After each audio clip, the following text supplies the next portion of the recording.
Live from the world's capital markets, here are the latest financial headlines brought to you by Arise Academy. Bonjour et bienvenue dans nos perspectives financières d'aujourd'hui. Rejoignez-nous aujourd'hui pour notre analyse du monde financier, des derniers événements et des dernières informations sur les marchés. Thomas va nous aider aujourd'hui, depuis la salle des marchés. Les actions des pays en développement sont à la traîne par rapport au reste du monde depuis la mi-mars, en partie à cause de la crainte que les pénuries de vaccins et les retards ne ralentissent les réouvertures et la reprise économique. La Grande-Bretagne va envoyer plus de 600 appareils médicaux, dont des concentrateurs d'oxygène et des ventilateurs, en Inde pour aider le pays à faire face à une recrudescence des cas de coronavirus.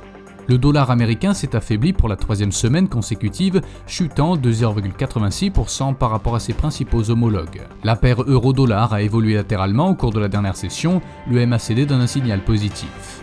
La paire dollar-yen a évolué latéralement au cours de la dernière session, le ROC donne un signal positif.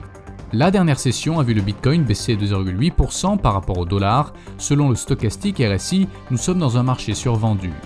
La paire or-dollar a baissé de 0,4% lors de la dernière session, le MACD donne un signal positif. Les commandes de biens d'équipement hors défense des États-Unis seront publiées à 12h30 GMT, les commandes de biens durables des États-Unis à 12h30 GMT, l'IFO allemand climat des affaires à 8h GMT, l'IFO allemand évaluation actuelle sera publié à 8h GMT, l'indice de coïncidence du Japon à 5h GMT et l'indice économique avancé du Japon à 5h GMT.